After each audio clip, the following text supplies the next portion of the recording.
आके प्रेजेंट करनी है हिस्ट्री।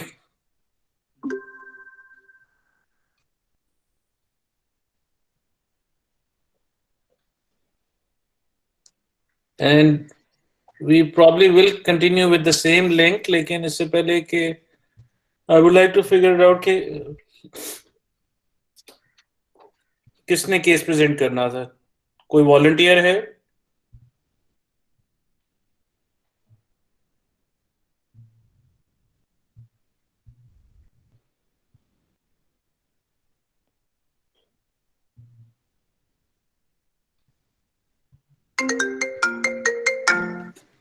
हेलो।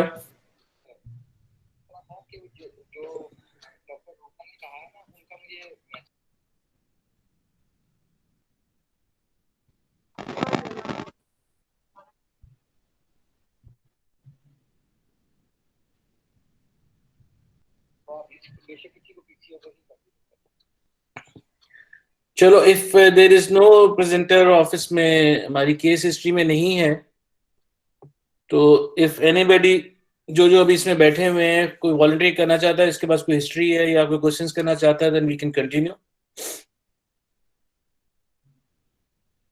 या सेकंड इसमें एस्पेक्ट हमारे पास ये है कि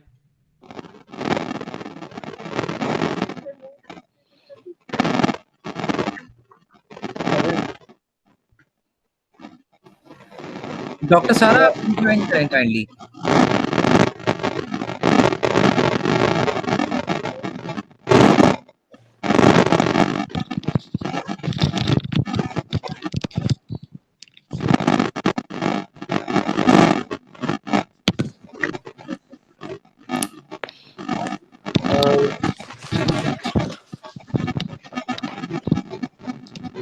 मेरा ख्याल है I can't hear you anybody.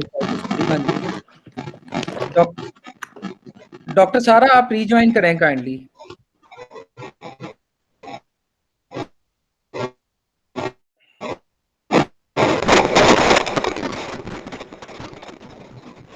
या किसी के पास कोई ऐसी वैसी भी है question?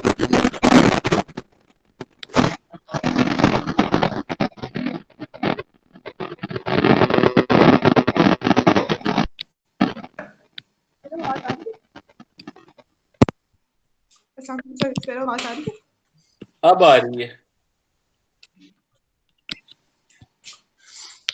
Now I can hear somebody. So my patient is तो स्टार्ट करूं history?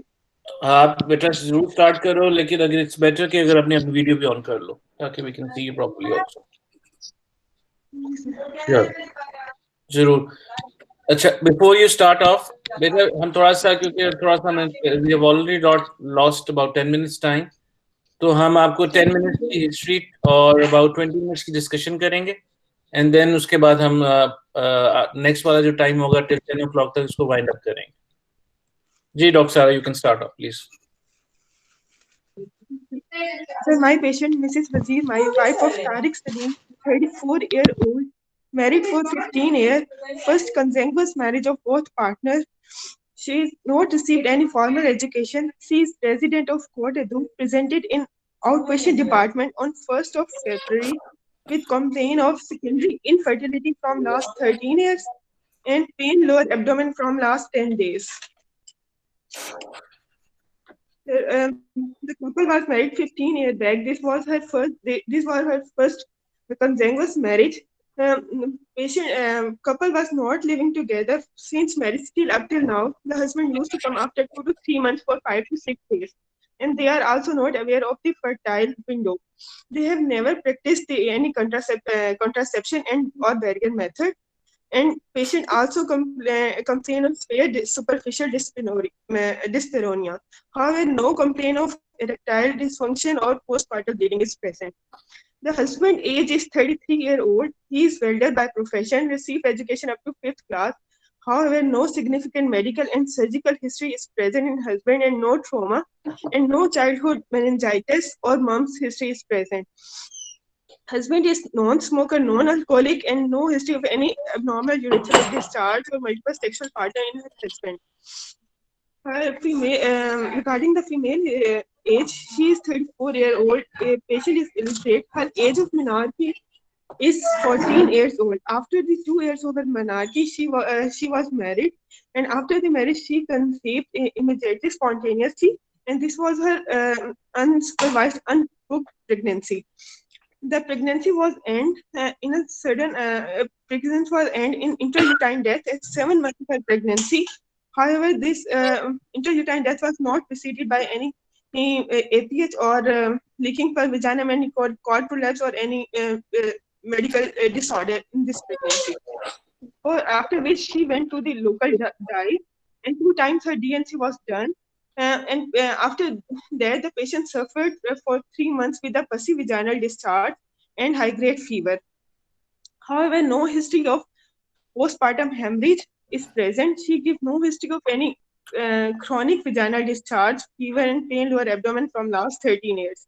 And no history of any dysuria, dyschezia, and chronic pelvic pain is present in her.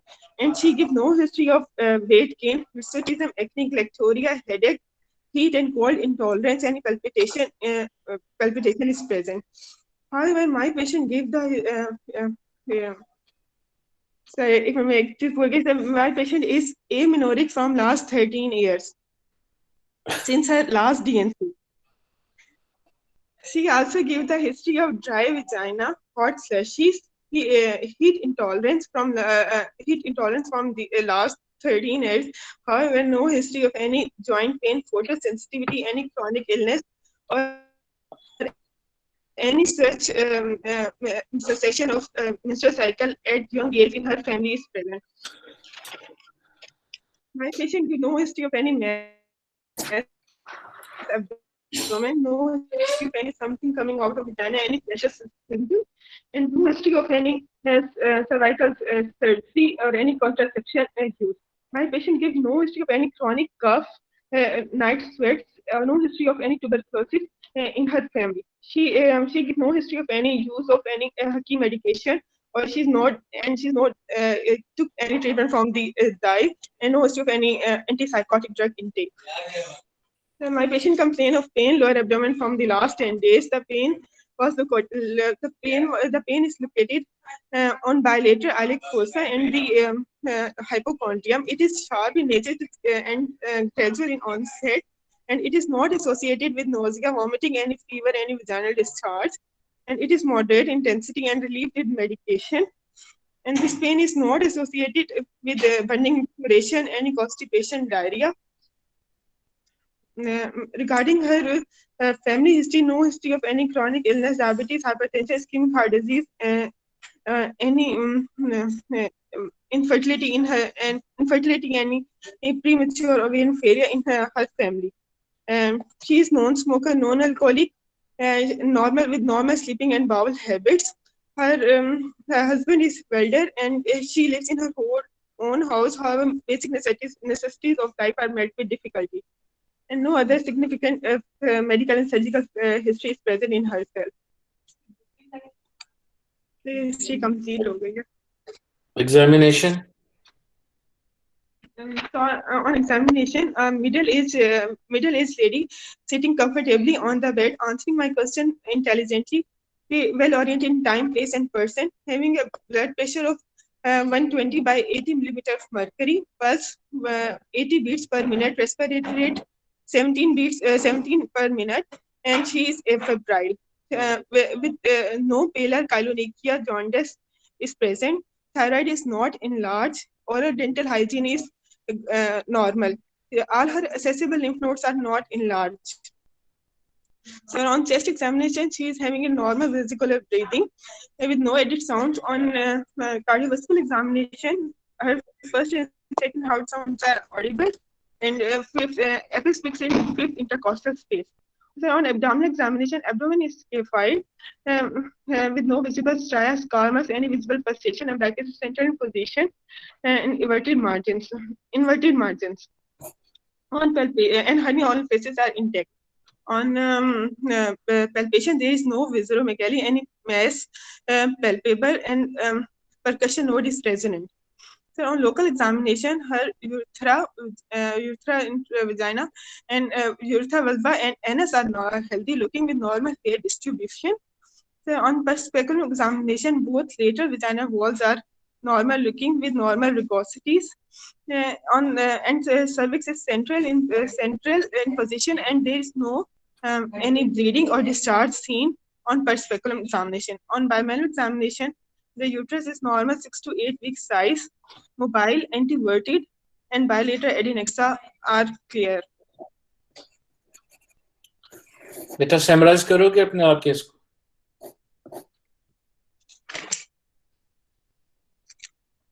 The patient Wazir Mai, 34-year-old, married for 15 years,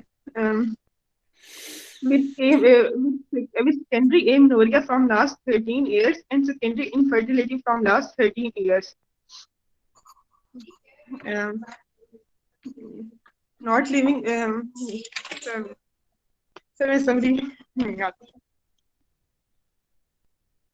sorry, क्या हुआ बेटा? आपकी आवाज cut रही है. The patient Wazir Mai, 34-year-old, ठीक है. married for 15 years, secondary amenorrhea and secondary infertility from last 13 years, presented with complaint of secondary infertility and pain lower abdomen from last 10 days, and on her examination was insignificant. Investigations आप क्या क्या कराओगे? In basic health profile, I want her blood group, complete blood count, including hemoglobin, TLC count, and platelet count. In viral markers, I want her hepatitis B surface antigen and anti-HCV antibodies. Her fasting blood sugar level during complete examination, including the biochemistry and microscopy.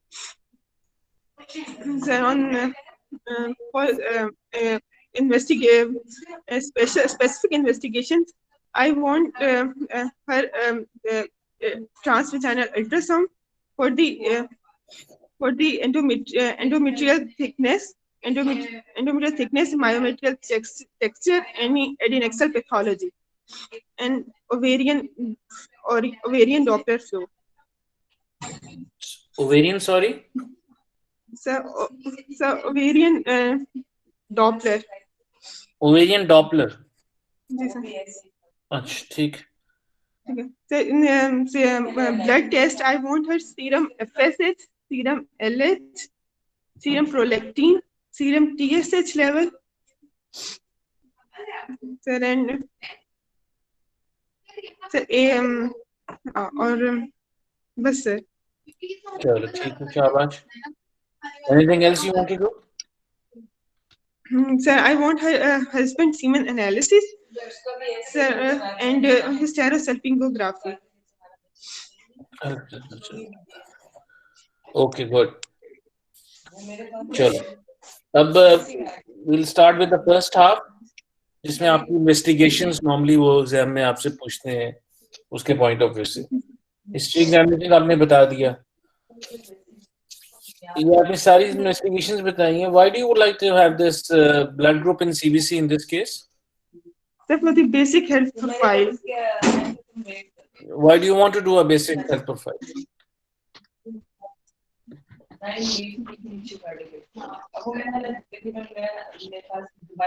So if I will proceed towards the plan of laparoscopy, which I want, which is in my management plan, then before that I will want her basic health profile. You want to do a laparoscopy? Laparoscopy तो आपने अपनी investigations में तो नहीं बताई मुझे. So वो मेरा plan होगा next. Patient के पहले laparoscopy नहीं हुई हुई, ये मैं plan करूँगी sir अभी next. Management में. Laparoscopy in diagnostic और therapeutic और क्यों करेंगी आप? Investigation में आनी चाहिए, management में आनी चाहिए. So investigations में. अभी आपने तो मैंने नहीं laparoscopy लिखी. जी सर मैं.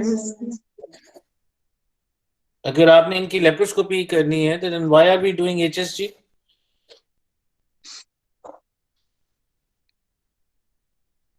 जी सर मैं laparoscopy and dye test plan कर लूँगी. I will not go towards the stereosalpingography. You will not going to do the stereosalpingogram. Now we going to do the laparoscopy. Sir मैं एक minute sir Asherman syndrome के लिए sir मैं इसके पहले करूंगी स्टेरोसल्पिंगोग्राफी if it was diagnosed on the मतलब sir मेरा फर्स्ट मतलब provisional diagnosis if differential diagnosis है Escherman, then for which I will want her stereosalpingography first. So your initial diagnosis is Escherman syndrome, right? जी sir. और उसके लिए फिर आप HSG करोगे? जी सर. उसके लिए फिर ब्लड ग्रुप की और CBC की क्या जरूरत है? सर अगर तो मुझे sir if I see their adhesions, then I will plan for adenolysis, for which I also want her blood group and CBC. नहीं, वो तो सेकंड स्टेप है ना बेटा. लेट्स सपोज अगर HSG में हमें उसकी कैविटी आपको ठीक नजर आ जाती है और डायस्पेल है, तो फिर हम क्या करेंगे? तो फिर मैं उसकी लेप्रोस्कोपी प्लान करूंगी. देखो, आप भी एग्जाम में जरूरी नहीं है कि आपने सारी चीजें जरूर से बतानी है, मतलब वही बतानी है कि बेसिक वाली. ये बेसिक वाली इन्वेस्टिगेशन नॉर्मली इज डन जब आपने उसका कोई ऑपरेटिव प्रोसीजर करना हो. जी ठीक है. और अगर आप इसमें you have to be very clear, either you want to go for HSG और you want to do for laparoscopy. दोनों की जस्टिफिकेशन दी जा सकती है. And then depending on okay, why do you want to have this BSR done? Is the patient diabetic? No sir. Why do you want to have a BSR done? Again sir, basic health profile के लिए. Okay sir, my second differential diagnosis is premature ovarian failure. So sir, मतलब after premature ovarian failure we will do the. Beta, what is the difference between what is the role of BSR in premature ovarian failure? Sir, after menopause we will do the sir OGD करवाते हैं every 3 years. Why? Why do you want to do OGTT in menopause? Yes sir.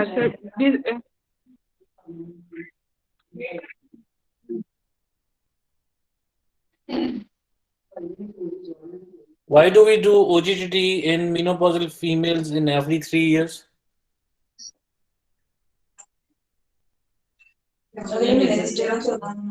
Sir risk increase हो जाता है insulin resistance के लिए. Insulin resistance देखने के लिए. इंसुलिन रेजिस्टेंस देखने के लिए आप सबका कराते हो जो मेनोपॉज हो जाता है? कहाँ की ये recommend? Sorry. Okay, why did you want to have this FSH and LH? और ये कब कराते हैं?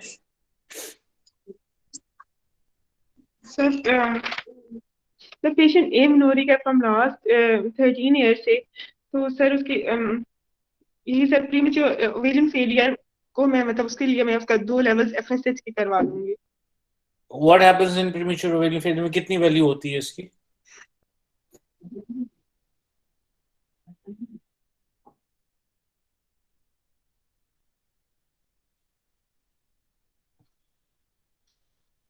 तो सर आपकी आवाज में ख्याल बंद होगी. I can't hear you. Greater than 15. हाँ जी, सॉरी, FSH की नॉर्मल वैल्यू कितनी होती है और प्रीमेच्योर ओवेरियन फेलियर में क्या कितनी हो जाती है? सर नॉर्मल वैल्यू हमारे पास 10 तक होती है, बिलो 10 FS इंटरनेशनल यूनिट पर litre.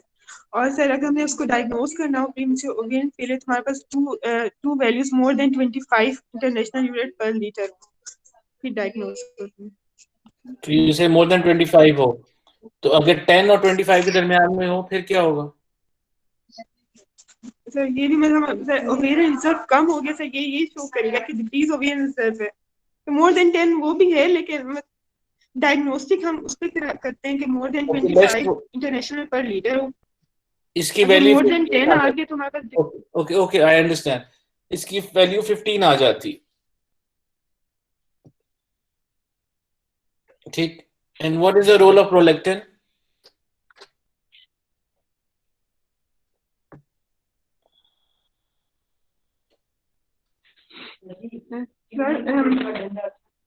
So prolactin, hyperprolactinemia could rule out hyperprolactinemia. So although the known symptoms are present in the history, but The most common for the symptom infertility workup, what is the clinical hyperprolactinemia उसको rule out करने के लिए भी. Okay. What is the normal value of prolactin?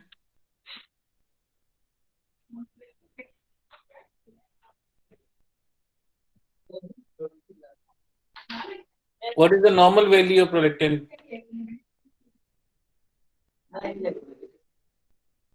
So normal value नहीं पता. Okay. I don't know.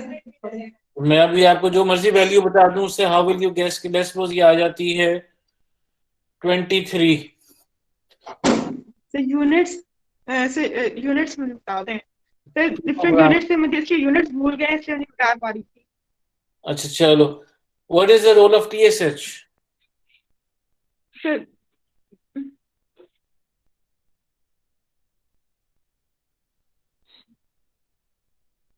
So in the hypothyroidism, also patients have performed amenorrhea and infertility. So I also want to rule out subclinical hypothyroidism. Hypothyroidism के science क्या होते हैं?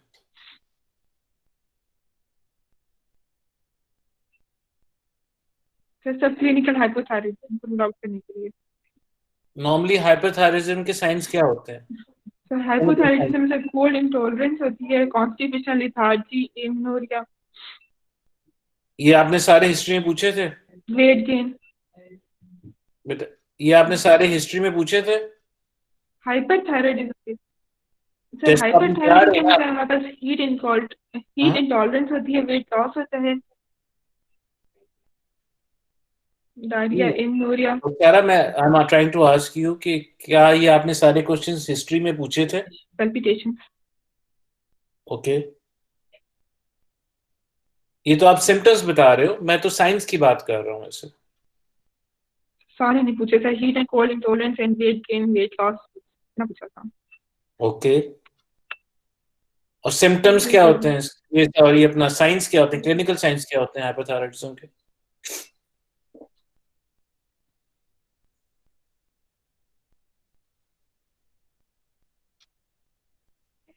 मैं सवाल मुश्किल पूछ रहा हूँ कि आप जवाब मुश्किल से दे रहे हो?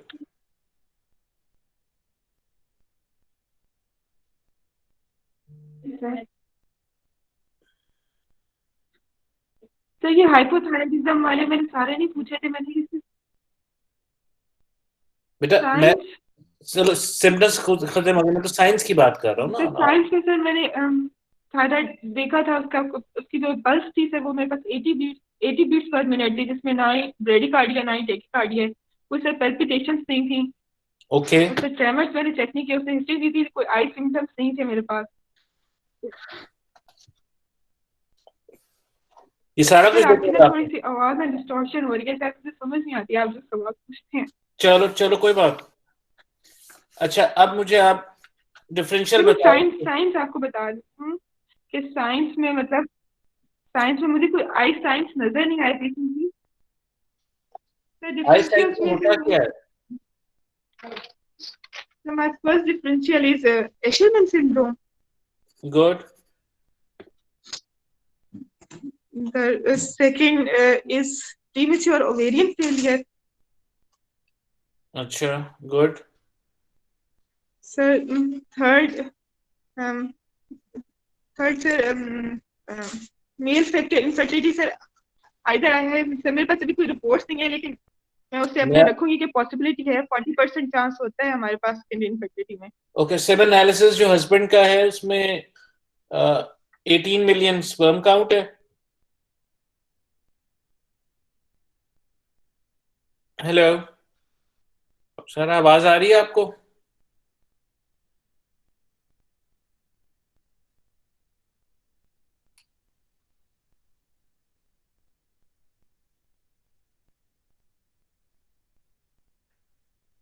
सर डॉक्टर सारा का ना बहन में कनेक्शन आउट हो गया. दोबारा आ गया.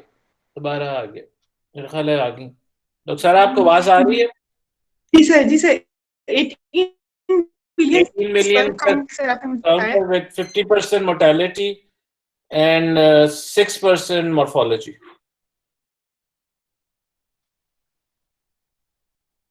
जी सर ठीक, so this is sir 18 million sperm per ml है हमारे पास जी ठीक है सर जी सर ये नॉर्मल है नॉर्मल है। ठीक, तो फिर अब आगे डिफरेंशियल।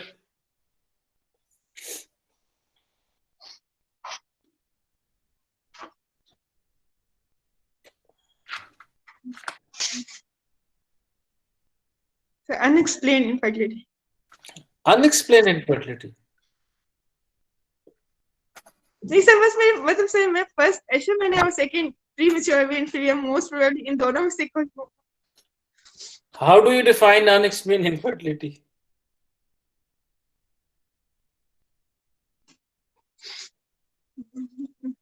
सॉरी सर एक्सप्लेन नहीं है अनएक्सप्लेन्ड अनएक्सप्लेन नहीं है। नहीं सर अच्छा चलो, अब next move on to management. अब आप मैनेजमेंट कैसे करोगे? So first of all, I will complete my pre-operative. Sir, मैं complete my workup. वर्क इसमें मेरे आप पास क्या रहते हैं जो आपने और पूछना है पूछ लो आप। सर मेरे पास इस पेशेंट की सारी हार्मोनल प्रोफाइल नहीं हुई, स्कैन भी नहीं।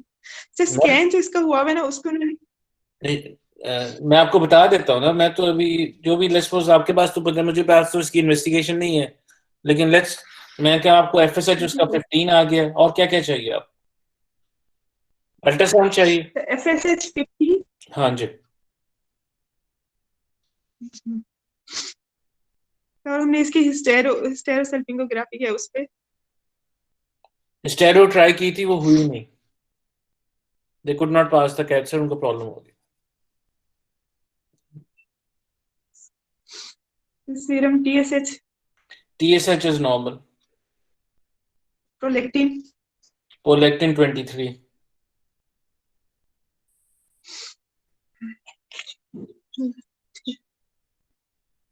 ठीक है sir first of all sir मैं इसका सीरम FSH रिपीट कराऊंगी आफ्टर 6 वीक्स के बाद 6 वीक्स ओके करा लिया, वो आ गया 12।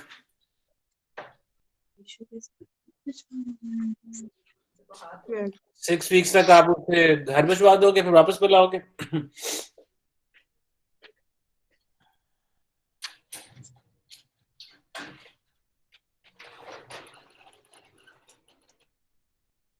सर इसका स्कैन पे scan is pelvic scan normal size uterus है। और क्या पूछना है आपने? उसमें आपने कहा था कि मैं ओवेरियन डॉपलर कराऊंगी। Why do you need to have an ovarian Doppler? Sir patient वो सडन पेन के साथ आई थी तो मैं वो कोई मतलब ओवेरियन सिस्ट या कोई टॉर्जन तो नहीं सर उसके रूल आउट बेटा वो तो सिस्ट करना आएगी, चाहती डॉपलर कराओगे। नॉर्मल ओवेरियन डॉपलर क्यों कराओगे आप? जी सर लेट्स सपोज कि नॉर्मल साइज ओवरीज हैं। सर ठीक है सर फिर नहीं करूँगी।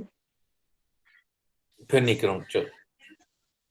अच्छा चलो, अब आगे मैनेजमेंट बताओ।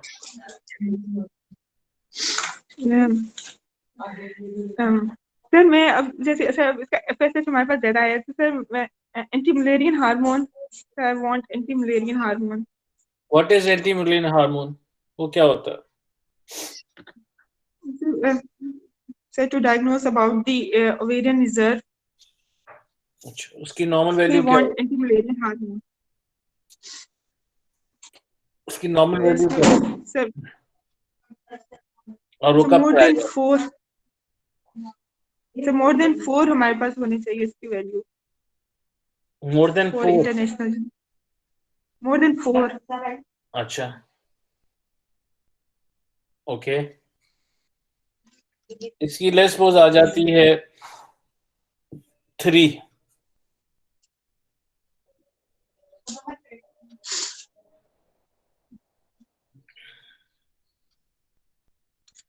Sir, first of all, I will explain my patient about the most probable diagnosis that she is having a premature ovarian failure with decreased ovarian reserve. Okay.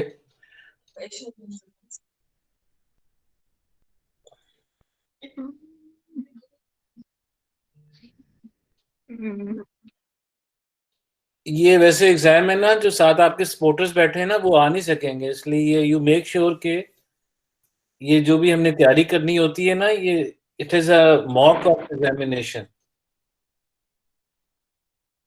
ये वेरी वेरी इंपॉर्टेंट कि you take it as an exam. अगर साथ इसमें अगर अभी वो आप अच्छा जवाब देके you will not gate credit for that. तो मेक श्योर कि अगर आप जब भी कर रहे हो जो ये आपके छुपे हुए साथी हैं इन्हें क्या या तो खुदा के दे दें या भी मैं आपसे पूछ लेता हूँ. Okay, let's continue. तो यू डिसाइडेड कि पेशेंट प्रीमेच्योर ओवरियन फेलियर की. अगर जी सर. अगर आपने प्रीमेच्योर ओवरियन फेलियर को और एशरमैन को आपस में डिफरेंशिएट करना हो तो फिर किस तरह करें?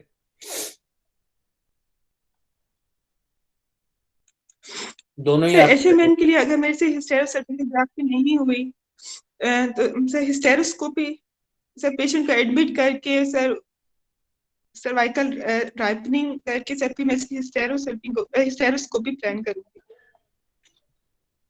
ठीक है. इसका कोई आसान तरीका है to differentiate between premature ovarian failure और एशरमैन को without doing any investigations?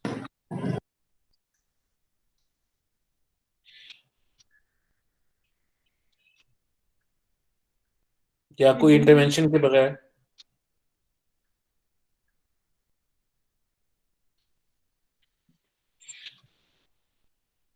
Sir उसमें सर प्रीमेच्योर ओवेरियन फेलियर में हमारे पास एफएसएच ज्यादा है और एशरमैन सिंड्रोम में हमारे पास एफएसएच नॉर्मल होगा.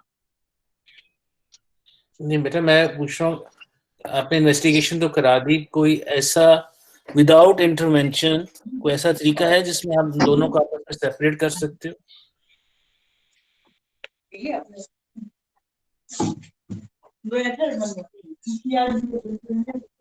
सर ब्लड टेस्ट आप कह रहे हैं? ब्लड टेस्ट मतलब कोई इंटरवेंशन नहीं, ब्लड टेस्ट सर आप कह रहे हैं? अगर हम प्रीमेच्योर ओवरियन फेलियर के अंदर विड्रॉल कराते हैं क्या होता है उसमें, और एशरमैन में क्या होता है? एशरमैन में तो सर पेशेंट ब्लीड कर सकती है जब हम विड्रॉल. एशरमैन में ब्लीड कर सकती है, प्रीमेच्योर ओवेरियन फेलियर में नहीं करेगी. प्रीमेच्योर ओवरियन फेलियर में सर एशरमैन में भी सर इतनी डेंस एडहेजन्स हैं.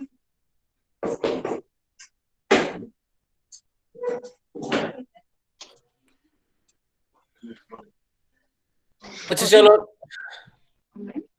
लेट्स सपोज कि हम आप इसके आगे मैनेजमेंट किस तरह करोगे?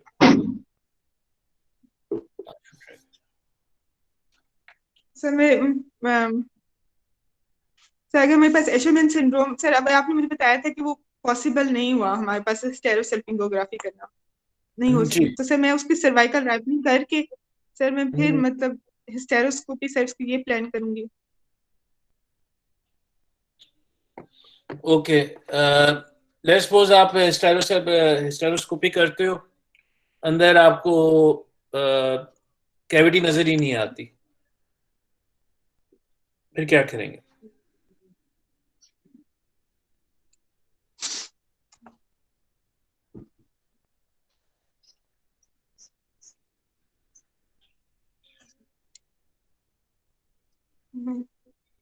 सर मैं ऑपरेटिव हिस्टेरोस्कोपी भी करूंगी, एडहेजन्स होगी तो एडिनोलाइसिस करूंगी. अच्छा शाबाश.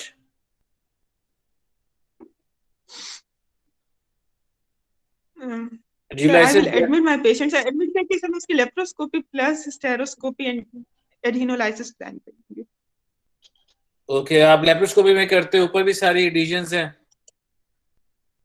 और आपने हिस्टेरोस्कोपी की उसके नीचे भी एडिशंस है, फिर how will we proceed?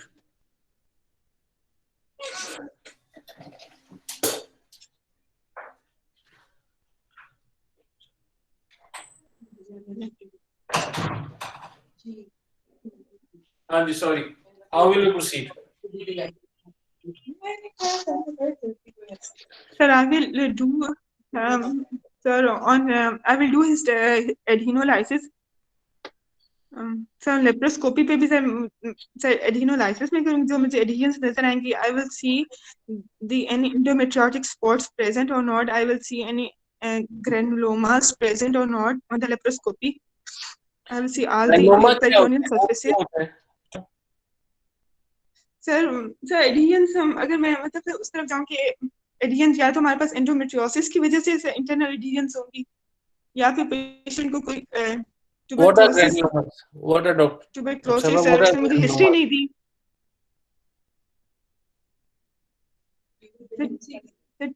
Sir. Tuberculosis में सर ग्रैनुलोमास बनते हैं। ट्यूबरक्लोसिस हमारी डीडी में था सर, मैं उसकी लेप्रोस्कोपी कर रही हूँ तो मैं ये सारी चीजें रूल आउट कर लूंगी। सर डीडी में नहीं था, मुझे पेशेंट ने कोई हिस्ट्री नहीं दी थी, लेकिन सर आपने एडिशंस कहा ना कि एडिशंस आएंगे। हाँ, अच्छा, तो सर कॉजेस में मैंने ये कहा कि कॉजेस क्या क्या चलो ठीक है। अच्छा, we are almost done with the time. मुझे आप बताओ, आप कौन सी अपना हो रेजिडेंट? तो मेरी कंप्लीट हो गई है रेजिडेंसी। कंप्लीट हो गई, चलो गुड। अच्छा बेटा, 2-3 बातें हैं। जी सर। एक तो हम सारी जो थी ना इस मैनेजमेंट में, एक पेन को तो भूल ही गए जो लास्ट 10 डेज से हो रही। We were not able to find out कि उसकी हमने पेन की मैनेजमेंट क्या करनी है और उसके लिए हमने करना क्या। आपने एग्जामिनेशन एब्डोमिनल बताया, उसमें पेन का जिक्र ही नहीं किया कि टेंडरनेस थी कि नहीं थी, कोई मैस था, क्या वजह है, क्या इस यूरिन यूटीआई की वजह से पेन है कि किधर है, क्या वजह है, उसके सारा कुछ वो भी काइंड ऑफ टोटल भूल गए। इसी पॉइंट ऑफ व्यू से it is the most important मेरे ख्याल है, जो मैं आपको एग्जाम के पॉइंट ऑफ व्यू से टिप बताता हूँ, जो पेशेंट की कंप्लेंट्स जो होती हैं ना, उसको आप मोटा मोटा करके लिख लो ताकि उनको आप बैक बर्नर पे ना डाल दो। Yes, we have discussed infertility, we discussed premature ovarian failure, जैसा भी हुआ हमने डिस्कशन तो कर ली, लेकिन स्टिल हम टच ही नहीं किया हमने पेन के मतलब पेशेंट की ऐसा पेशेंट की मैनेजमेंट के अंदर पेन थी नहीं हमारे पॉइंट ऑफ व्यू से। ठीक जी, तो थोड़ा मुझे आपका फीडबैक दे दो। जी जी जी। नंबर 2, एक हमारा बायोडेटा होता है जो एक फिक्स्ड है, जो आपने हर पेशेंट से मिनिमम सवाल उसके बारे में जरूर पूछने। जहां तक मुझे याद है उसमें आपने एज, मैरिड फॉर, ये सारा कुछ पूछा, लेकिन उसमें एलएमपी भी आती है गायनी की ऑब्स्टेट्रिक केस के अंदर, और उसके अंदर उसकी नॉर्मली पैरिटी वो भी बताते हैं, पैरिटी एंड मिसकैरेजेस। अब क्योंकि आपकी ये हिस्ट्री में इसलिए इम्पोर्टेंट था, जब हमने हिस्ट्री स्टार्ट की आपने कहा कि जी उसको सेकेंडरी इनफर्टिलिटी है और पेन है। एमनोरिया आपको याद आया जब हम हिस्ट्री तक पहुंच गए थे नीचे, फिर जब हम समरी पे आए फिर आपने कहा जी नहीं सर, साथ उसको सेकेंडरी एमनोरिया भी है। You have to be very very careful कि आपने प्रेजेंटिंग कंप्लेंट्स के हिसाब से उसको किस तरह, क्योंकि secondary amenorrhoea with infertility with जिसकी पेशेंट की ये हुई, इतना 2 दफा डीएनसी हुई है वो। तीसरा, आपकी ऑब्स्टेट्रिकल हिस्ट्री में मुझे एक्चुअली ऑनेस्टली समझ नहीं आया, आपने कहा आईयूडी हो गई, उसके बाद उसकी 2 दफा डीएनसी हुई और सिंस देन शी इज एमेनोरिक। अब आईयूडी का भी जब भी आपने हिस्ट्री लेनी है ऑब्स्टेट्रिकल के, क्या उसको आईयूडी का पहले पता था, कितने जेस्टेशनल एज पे उसकी हुई, वॉज आईयूडी कंफर्म्ड, बाद में पता चला कि जो डिलीवरी के बाद पता चला था कि जी के उसकी आईयूडी है कि उसको इन यूट्रो पता चल गया था। दूसरा, was it macerated fresh थी, macerated थी। एक बात क्या प्रॉब्लम हुई, आपने कहा डायरेक्टली उसकी 2 दफा डीएनसी होगी, वो भी दाई के पास नॉर्मल डिलीवरी हुई कि उसका स्टॉटमी या सेक्शन हुआ। ये सारी बातें बड़ी डिटेल में आपको ऑब्स्टेट्रिकल हिस्ट्री में बतानी चाहिए, वरना ये आपकी पूरी कंप्लीट नहीं होती। तीसरा, आपने किसी पूरी हिस्ट्री के अंदर जो बहुत सारे कैंडिडेट्स करते हैं, आपने वेट का ना हाइट का जिक्र किया, उसके रिलेटेड बीएमआई का नहीं रिलेट किया आपने। अगर ये सारी चीजें आप मिस कर जाते हो तो चांसेस आपके पास होने के कम से कम होने शुरू हो जाते हैं। एंड तीसरा, इस 2-3 सवालों ने ये पूछा भी हुआ है, रूटीनली होता ये है, जो प्रीमेच्योर ओवेरियन फेलियर है उन पेशेंट्स में जब आप प्रोजेस्ट्रोजेंस देते हो उनको विड्रॉल हो जाती है। जो प्रीमेच्योर ओवेरियन फेलियर वाला पेशेंट भी है, ये भी आपको कहेगा जी मैं जब दवाई खा के छोड़ती हूँ तो मुझे पीरियड्स आ जाते हैं। जो एशरमैन होता है वो 4 स्टेजेस में होता है, 1 2 3 4। जो 1 और 2 वाली एशरमैन वाली है उसमें पेशेंट कंप्लीटली एमेनोरिक नहीं होता, उसे ओलिगोमेनोरिया हो सकता। 3 और 4 के अंदर नॉर्मली जो पेशेंट्स है वो एमेनोरिक होता। ये ग्रेडिंग जो है हमें तब पता चलती है, या तो हम HSG करके उसको देखते हैं या हिस्टोस्कोपी करके देखते हैं। जो 3-4 में है उसमें जब विड्रॉल भी आप करना चाहो प्रोजेस्टेरोन दे के, इवन उससे पहले अगर आप ईस्ट्रोजन दे के भी करना चाहो तो उनको विड्रॉल नहीं। तो ये सिंपल सा एक है to differentiate between Asherman and premature ovarian failure. साथ प्रीमेच्योर ओवेरियन फेलियर के अंदर अल्ट्रासाउंड के अंदर नॉर्मली ओवरी का साइज भी छोटा हो जाता है, उसमें फॉलिकल्स नहीं नजर आते। दीज आर काइंड ऑफ छोटी छोटी बातें हैं जो हमें कंप्लीटली वो बताती हैं। तीसरा, जहां पे अवेलेबल इस किस्म का अगर पेशेंट आ जाता है, HSG is not the first line to have it done.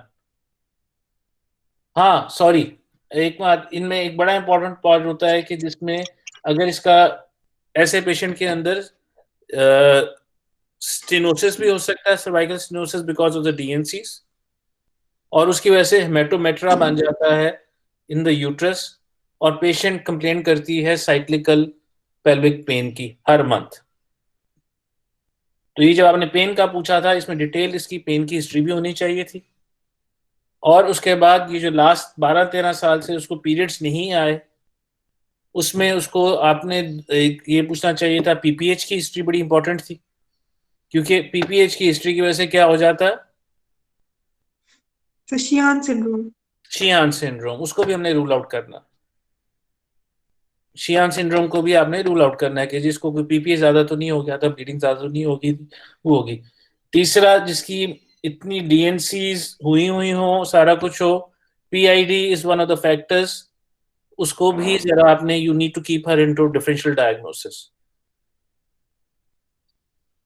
उसके तीसरा, PID की वजह से अंदर एडिशंस और वो सारी चीजें भी तो आएंगी। और तीसरा आपका ट्यूबरक्लोसिस। ये डिटेल्ड हिस्ट्री में आपका हिस्ट्री में पूछना जरूरी नहीं कि होंगे, लेकिन ये आपकी DD के अंदर आएंगी, इसमें आप ये करो। जैसे आपने CBC कराया, उसमें आप पूछ सकते हो कि हो आपने अब उसमें ये TB का टेस्ट फौरन कराना है, नहीं कराना, या आपको जब लेप्रोस्कोपी करती हैं तो वहाँ डेंड्रोम मिलता है तो उसकी बायोप्सी लेना इतनी इंपॉर्टेंट है, वो साथ करें। इसलिए आपका जो DD थी वो भी कंप्लीट नहीं थी, और उसमें अनएक्सप्लेन्ड तो डाल के आपने अपने आप को तो बिल्कुल ही, जो थोड़ा बहुत चांस था ना, उसको भी आपने पीछे माइनस कर दिया। अनएक्सप्लेन्ड तो वो होती है जिसमें आपको कोई रीजन ना मिल रहा हो, इसमें तो आपको देखो कितने रीजंस हैं। जी सर।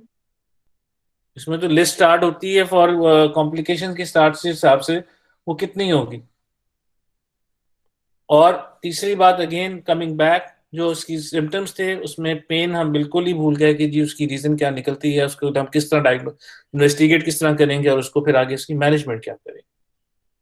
क्या उसकी कोई इंटेस्टाइनल ऑब्स्ट्रक्शन हो गई पिछले 5-6 दिनों में, सब एक्यूट है, कोई और क्या चीज हो गई, और क्या इस तरह का पहले कभी भी लास्ट लेट्स सपोज 2-3 सालों में या प्रीवियस कोई हिस्ट्री है उसकी कि उसको पेन कभी पहले भी हुई हो, तो अगर होती थी तो क्या करती थी। Is it chronic pain, is it acute pain, ये कोई नया कोई सिम्टम आ गया, उसके अंदर मे बी उसको अपेंडिसाइटिस हो सकता है, maybe I don't know कि इसमें जो हमारी नॉन गायनेकोलॉजिकल कॉजेज हैं वो भी डाल, क्योंकि एमनोरिया तो उसको पिछले 13 साल से, पेन उसको अभी 10 साल से हो गई। Sheehan syndrome, Asherman, premature failure, husband को मैंने वैसे ही बाहर निकाल दिया था ताकि वो और कॉम्प्लिकेटेड हो जाता, वरना इस सारे को करके फिर हम करेंगे। और एक मेरी बात याद रखो, अगर आपकी हिस्ट्री, एग्जामिनेशन और इन्वेस्टिगेशन अगर आपकी ठीक हो जाए ना, तो मैनेजमेंट बड़ी आसान हो जाती है, और DD अगर बन जाए ठीक। अगर वो बीमारी कंप्लीट ना हो तो वो करेंगे। ऑफ कोर्स अगर एशरमैन होता है, एशरमैन के लिए अंदर रिक्वायर्ड कि जी आप हिस्ट्रोस्कोपी करें, फिर कोल्ड सीजर से जितना आप एडिशन ब्रेक कर सकते हैं वो करें।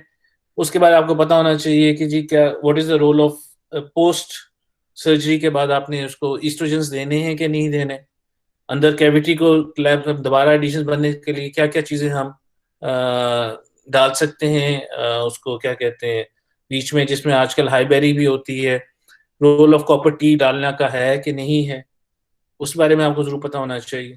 और फर्दर आके क्या करना है और इसकी रिपीट करने की जरूरत है हिस्टोस्कोपी की नहीं है, और पोस्ट हिस्टोस्कोपी आप उसको कौन से हार्मोन्स पे डालोगे, डिपेंडिंग अपॉन के जी ब्लीडिंग होती है कि नहीं होती, उसको क्या करते देखो। So this is kind of it was a difficult case, मैं उससे आपसे टोटली एग्री करूंगा, लेकिन ये भी याद मेरी यार जितना इम्तिहान में मुश्किल केस आता है उतना पास होना आसान हो जाता, प्रोवाइडेड कि आप उसको सिंपल रखो और उसके करके देखो। और जब भी आपने इन कोर्सेज के अंदर जाके प्रैक्टिस के लिए आपने बैठना है, honestly then you should not have any help from left और राइट और फ्रंट। वो बड़ी जाती हो जाती है, वो आपके साथ जाती, मुझे तो फर्क नहीं पड़ना कोई, क्योंकि एग्जाम में they will be only you and you, और वो आप मॉक इसलिए कर रहे हो ताकि आपको पता चले आपका जवाब क्या है। और जब कुछ दूसरा बंदा सामने बैठा बता रहा होता है, उसने अपने दिन से बताना है, वो आपको फर्दर कंफ्यूज कर देगा कि उसने ये टेस्ट बोल दिया वो बोल दिया, तो आप फंस जाओगे कि जी मैं तो ये बोल के फिर क्या करूं। तो try to keep it yourself and make sure कि जी कि आप उसी करो, चाहे गलत हो ठीक हो, गलत होगा अच्छी बात है, करेक्ट हो जाएगा तो यही गलती जाके इम्तिहान में करोगे तो नया मसला पड़ जाएगा। रहेगी बात एफएसएच की, रूटीनली उसको सेकेंड और थर्ड डे पे ही जरूर कराते हैं। जो मीनोपॉज वाला होता है वो नॉर्मली यस 25 से 50 तक चला जाता है, अगर पहली रिपोर्ट ही उसकी 50 प्लस आ जाती है हिमनोरे के, तो फिर प्री मैच्योर फेलियर ज्यादा इंपॉर्टेंट है, उसकी कॉज आ जाएगी। और फिर जाहिर अगर प्री मैच्योर फेलियर में जाएगी उसकी मैनेजमेंट के अंदर, फिर आप क्या क्या बताओगे, क्या आप यहाँ बैठ के पेशेंट को क्या कहोगे कि जी क्या करे for fertility point of view. The fertility point of view diagnose हो गया से प्री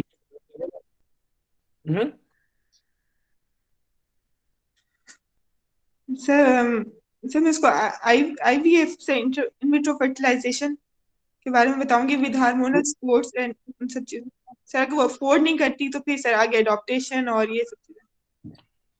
बेटा प्री मैच्योर फेलियर के अंदर आईवीएफ हो सकता है? सर अगर हम उसे हार्मोनल सपोर्ट दें, सर हम एफएसएस हम उसे दें पेशेंट को, उससे क्या होगा, सर एस्ट्रोजन एग्स बन जाएंगे? Sir with egg donation. जी sir IVF with egg donation से पाकिस्तान में आईवीएफ होता है?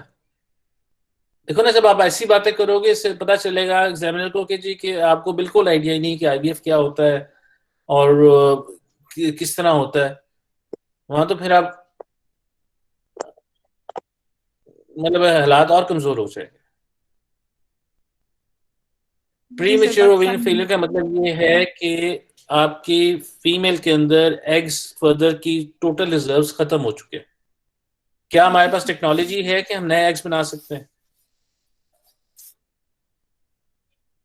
Yes or no? No. Can we produce new eggs? No sir. No. तो जब तक एग नहीं बनेगा तो फिर आईवीएफ कैसे हो जाएगा? एग डोनेशन से सर, लेकिन चले पाकिस्तान में नहीं है तो हम ये नहीं देंगे, adoption. That will not be our first choice. यहाँ पे आप मरीज को नहीं कहोगे कि जी आप इंडिया चले जाओ या फला मुल्क में चले जाओ, वहां जाके एग डोनेशन जाके करा लो। तो यहाँ when what will we tell the patient? What is the next option? Adoption. Adoption would be the Adoption. first option here. हाँ, we'll talk about adoption. कि जी adoption आपके लिए, वरना आप इतने खर्चे करोगे।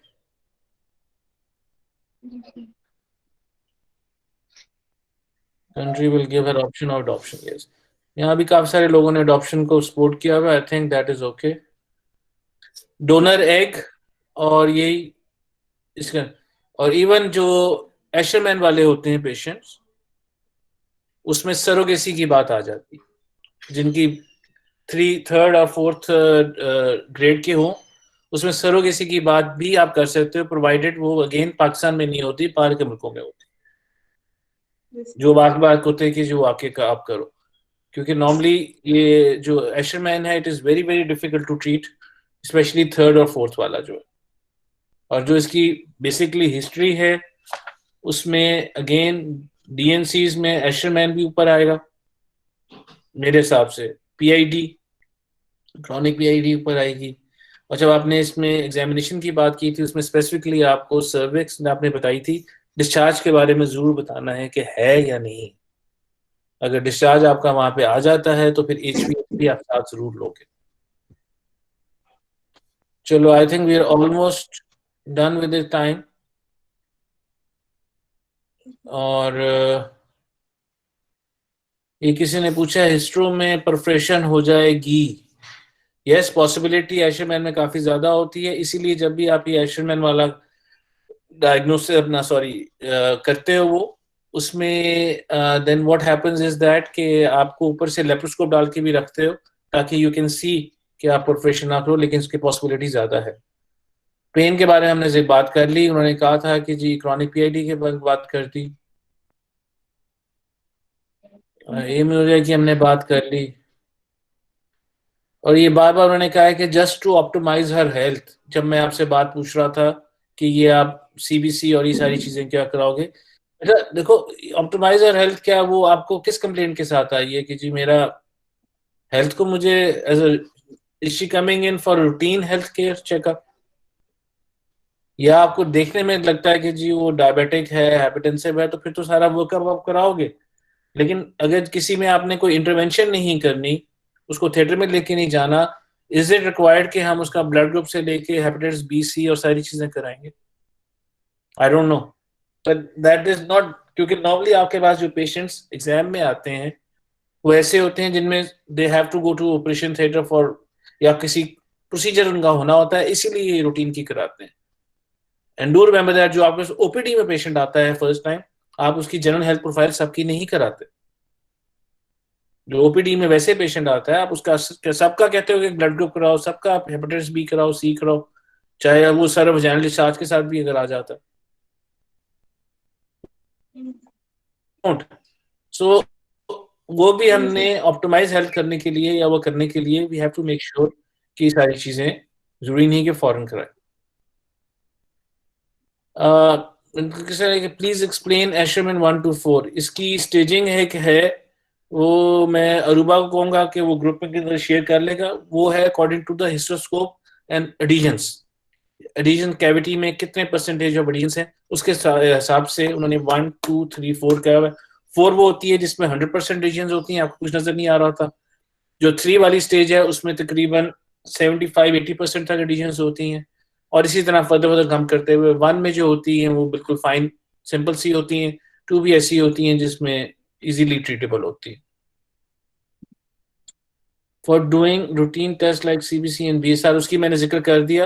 ये सीबीसी बीएसआर जिसमें आपको कोई शक लगे, देखो इस पेशेंट के अंदर सीबीसी तो पीआईडी के पॉइंट ऑफ व्यू से yes you can have that ना, BSR I am not very sure कि जी क्या करना है किसमें नहीं करना। 4 डिग्री इन्वेस्टिगेशन प्लीज रिपीट कि कौन सी करेंगे इसमें डिपेंड अपॉन आप क्या करोगे। For my point of view, अगर ये पेशेंट मेरे पास आती है, मैं ये सीबीसी बीएसआर सारा चीजें जनरल हेल्थ की जरूर कराऊंगा, क्योंकि मैं इसलिए कराऊंगा क्योंकि मैं इसको एशरमैन से स्प्रेड करके थिएटर में लेके जाके इसकी सर्जरी करनी, इसलिए वो बाकी सारी हो जाएगी। अगर मैंने सिंपल उसकी, मेरे पास अगर स्किल नहीं है कि मैं लेप्रोस्कोपी या हिस्टोस्कोपी कर सकता हूँ, मैंने सिंपल एचएसजी करानी है, फिर ये रूटीन की सारी चीजें कराना हमारे लिए जरूरी नहीं है। बेस्ट सपोज आप एचएसजी कराते हो, उसमें अंदर सारी आपको एडिशंस होती हैं, कैंसर जाता नहीं है और आपको नजर नहीं आता, फिर नेक्स्ट प्लान के लिए then you refer the patient somewhere जहां पे ये दोनों चीजें होती हों, फिर आपको खुद कराने के लिए बात नहीं की। Hormonal profile, yes, for an amenorrhoeic patient of course we have to do hormonal profile, जिसमें एफएसएच, एलएच, प्रोलैक्टिन, टीएसएच चारों आते हैं। लेकिन उनको फिर आप जस्टिफिकेशन इसलिए करोगे, इसलिए मैं आपसे पूछ रहा था कि हिस्ट्री के अंदर आपने थायराइड के कौन से सवाल पूछे, प्रोलेक्टिन का आपने पूछा, कोई सवाल के नहीं पूछा, इसलिए एमेनोरिक पेशेंट के अंदर प्रोलेक्टिन TSH के साथ साथ इसकी उसमें सवाल पूछने भी बड़े इंपॉर्टेंट है। ये नहीं कि आपने हिस्ट्री में तो पूछा नहीं, इन्वेस्टिगेशन में आपने करा दी। Okay, what is not that AMH less than 3? बेटा ये डिपेंड करता है इसका लेस देन 3 के आप किसके कौन से आ रहे हैं। इन्वेस्टिगेशन जब आपने कराई है तो उसके उन्होंने किस में दिए हुए, कुछ ऐसे हैं जो ये 4 तक लेके जाते हैं, कुछ ऐसे हैं जो 1 से ज्यादा भी हो, लेकिन रूटीनली अगर 1 से ज्यादा हो तो उसका ओवेरियन रिजर्व ठीक होता है, जिसका 1 से कम शुरू हो जाए उसमें ओवेरियन रिजर्व कम शुरू हो जाता है। We'll go for beta HCG. Of course, this is very important कि every amnoric patient जो है उसमें आपने प्रेगनेंसी टेस्ट रूल आउट जरूर करना है। हाँ, इवन 13 इयर्स का भी हुआ है मैं तो फिर भी कराऊं, I would like to have it done, तो उसमें हर्ज कोई नहीं है, वेरी वेरी अनलाइकली, लेकिन कराने में बीटा HCG भी yes in amenorrhoeic patient primary और सेकेंडरी अपना बीटा HCG लेवल होना चाहिए, बिल्कुल होना चाहिए। I think I have to go now. जी डॉक्टर साहब। Sir I want to ask this in this patient sir, इसमें हमें पता था कि पेशेंट को 13 और हिस्ट्री उसकी क्रॉनिक PID की तरफ भी जा रही थी, तो इस पेशेंट में सर अगर हम डिस्चार्ज के हिसाब से देखें, डॉक्टर साहब ने नहीं बताया कि डिस्चार्ज है या नहीं, तो अगर डिस्चार्ज नहीं है तो हम इन्फेक्शन हमारे जहन में तो होगी कि वो पेशेंट को PID रह चुका है, हो सकता है इंट्रायूट्राइन उसे कोई पस या इन्फेक्टिव पॉजिटिव एजेंट कोई हो उसका, तो हम इसमें इंट्रायूट्राइन के लिए HSG करवाएंगे या SIS करवाएंगे, सलाइन इन्फ्यूजन सोनोग्राफी, बिकॉज उन्होंने पॉलिप भी कहा कि इंट्रायूट्राइन पॉलिप भी मौजूद है। पॉलिप बेटा मेरा ख्याल है पिछला केस था जिसमें था, इसमें नहीं था। इसमें देखो आप पहला अल्ट्रासाउंड करा के एंडोमेट्रियल थिकनेस वेरी इंपॉर्टेंट है, वो आप देखोगे। जो होता है उसमें एंडोमेट्रियल थिकनेस जो होती है नजर ही नहीं आ रही होती है, बहुत फाइन होती है। अगर इसकी एंडोमेट्रियल थिकनेस है, दूसरा इसमें इंपॉर्टेंट होता है कि क्या वो सारी की सारी यूनिफॉर्म है कि फोकल है, दैट इज सेकंड एस्पेक्ट, जिस तरह अमीनोपॉज में देखते हो। अगर सारी यूनिफॉर्म हो उसमें फिर एशमेंट के चांसेस कम हो जाएंगे, अगर फोकल होती है उसमें फिर एशमेंट के चांसेस, जैसे मैंने ग्रेड की बात की, उसमें ज्यादा बढ़ जाएगा। तो my first would be HSG, sorry कह रहा हूँ अल्ट्रासाउंड। अल्ट्रासाउंड के मायने में इस वाले पेशेंट के अंदर तो मैं HSG नहीं कराना पसंद करूंगा, दूसरा मैं हिस्टोस्कोपी लैप्रोस्कोपी कराना पसंद करूंगा। रीजन बीइंग कि अगर उसको क्रॉनिक PID या PID है भी और अगर आप HSG करके उसको फर्दर स्प्रेड कर सकते हैं। Yes sir, yes, that will not be my first choice. तो my first choice will be histoscopy and laparoscopy, provided वो unfortunately हर जगह होती नहीं, लेकिन फिर या तो आप रेफर करोगे जहां से होती है, या फिर आप उसको बता के इसका वेट कैलकुलेट करके, जब कुछ नहीं कर सकते फिर ऑफ कोर्स आप SIS और HSG भी कर सकते। ठीक, चलो बेटा, I think we are also done with the time and we will sir ये पूछना था कि नॉर्मली लाइक अभी जैसे गाइडलाइंस हमारी रिवाइज हुई हैं तो उसमें अनएक्सपेक्टेड इनफर्टिलिटी को इन्होंने डायरेक्ट IVF में डाल दिया है, तो एग्जाम में जैसे फिर हमें क्या बोलना है अगर हम लोग डायरेक्ट IVF बोलें कि फिर वही नॉर्मल के स्टिमुलेट नहीं, आप उसका नहीं बेटा बोलोगे। देखो नंबर 1 अनएक्सप्लेन में अगर आता है ना, पहले आपने 3 साइकिल्स देने हैं ओवुलेशन रिडक्शन के, या मैं अनएक्सप्लेन की बात कर रहा हूँ, उसके बाद आपने 3 साइकिल्स उसको देने IUI के। सही। अगर वो 3 साइकिल भी फेल हो जाते हैं और उसमें एग्स उसके ठीक सब कुछ बन रहा है, फिर आप उसको IVF की बात करो। ऑफ कोर्स उसमें दूसरी बड़ी इंपॉर्टेंट बात है कि आप अपने पेशेंट को असेस भी करोगे कि आप वो IVF अफोर्ड भी कर सकता है कि नहीं कर सकता। अगर तो उसकी अफोर्डेबिलिटी का जिक्र नहीं है, मे बी आप थोड़ा सा पहले कर लो, लेकिन हमारे मेजॉरिटी ऑफ द पेशेंट जो आपके पास एग्जाम में आएंगे 99.9% ऐसे हैं जो IVF अफोर्ड नहीं कर सकते। तो आपने मैनेजमेंट उस पेशेंट के मुताबिक बतानी है, आपने सिर्फ गाइडलाइंस के मुताबिक नहीं बतानी। सही। क्योंकि अगर आप किसी रिक्शे वाले को कहते हो कि जी अगर हमारे पास 4.5-5 लाख रुपया होता तुम्हारा बच्चा हो जाता, अगर नहीं है तो आप कुछ नहीं हो सकता।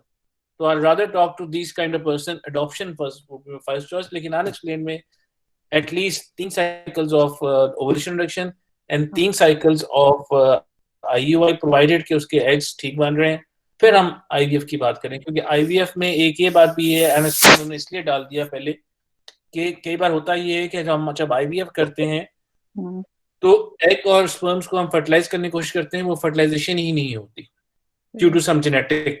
ये भी अब नई रिसर्च आ रही है कि सम जेनेटिक इश्यूज, एक स्पेसिफिक स्पर्म और एक स्पेसिफिक हस्बैंड वाइफ के वो आपस में मिलते ही नहीं, उसमें फिर हम इसी में हम स्पेसिफिकली स्पर्म लेके उसको इंसेमिनेट करते हैं इनसाइड द ओवा। आईवीएफ में तो सिर्फ आप स्पर्म्स को और एग्स को छोड़ देते हैं, लेकिन that's a different kind of debate. वो जब हमारा अगला कोई केस आएगा तो उसमें हम जरूर डिस्कस कर लेंगे। लेकिन कि सिर्फ गाइडलाइंस ये जरूर नहीं, ये नहीं कहती कि हर अनएक्सप्लेन को सीधा आईवीएफ के लिए भिजवा दो। सही, ओके, चलो, I think thank you very much and hopefully we'll have the next session on Wednesday. I think Wednesday को morning का होगा। बाकी गुड लक सबके लिए एंड पढ़ाई जरूर करो। ओके बेटा, ग्रुप में एनी फीडबैक जरूर दे दें। ओके, हाँ ग्रुप में हमारा फीडबैक जरूर दे दीजिएगा। ओके जी, खुदा हाफिज। Thank you sir, thank you so much.